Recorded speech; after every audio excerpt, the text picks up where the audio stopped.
Hey, what's up guys? So in this video I want to talk about 10 little, small, tiny features, the nitty-gritty features on Galaxy Watch Ultra that have a big impact on how you use the watch and your overall Galaxy Watch Ultra user experience. You can create multiple styles of a same watch face and have them on the watch. So same watch face with different customizations and different complications can be saved on the watch and changed quickly. So all you have to do is long press on the watch face, and the watch face that you currently have, simply go on this plus button and add the same watch face again and customize it differently. And then you will have two copies of the same watch face with different customizations and different complications at the same time on your watch. So if you like a particular watch face, you can create multiple customizations of that watch face and have it on your watch all the time. Pressing the home button and the back button together takes a screenshot. Now this is a pretty simple feature, but you can take a screenshot of any vital information on your watch face at any time. Now this screenshot that you have taken on your watch is not only saved on the watch gallery app, but is also synced with your phone. So you can find it in the gallery on your phone as well.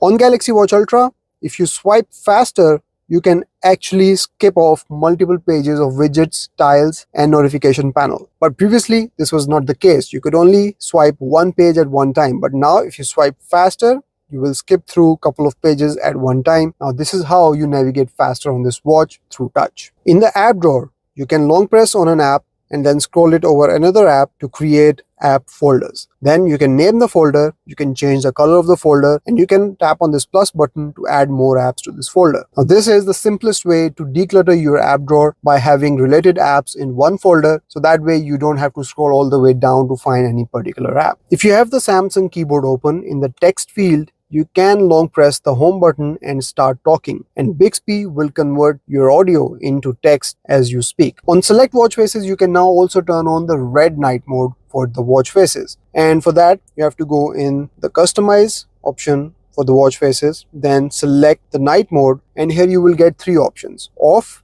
on, and auto. Now if you turn it on, you will have red mode on all the time, but if you turn on auto, the red mode will only turn on at night, and in the morning it will turn off. You can change the display orientation.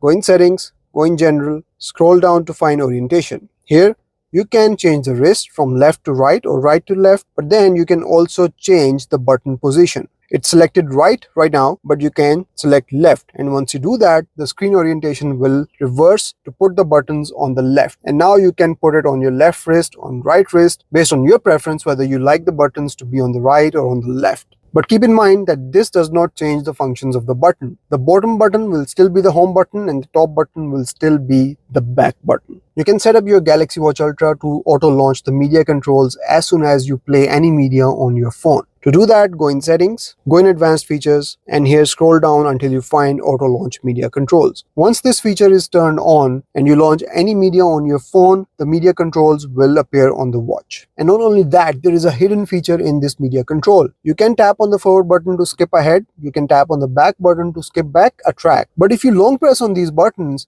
it will actually fast forward the song that you are listening instead of skipping the song. Ongoing icons let you know if there is an active app running in the background. So if there are media controls active, you will find this icon at the bottom. If there is an activity tracking going on, you will find the activity icon at the bottom. If you're listening to something on Spotify, the Spotify icon will appear here. So this is a nice way of knowing what's happening on your watch in the background. And you can turn on the ongoing icons by going in settings, go in advanced features, scroll down, and you will find show ongoing icons. Just turn it on. Disconnection alerts makes you aware whenever your watch is disconnected from your phone. You can turn this feature on by going in settings, go in advanced features, and the first feature you will see is disconnection alerts. My advice, turn on the full screen alert with sound and vibration, because this will show you the full screen alert with the maximum vibration intensity that your watch is now disconnected from your phone.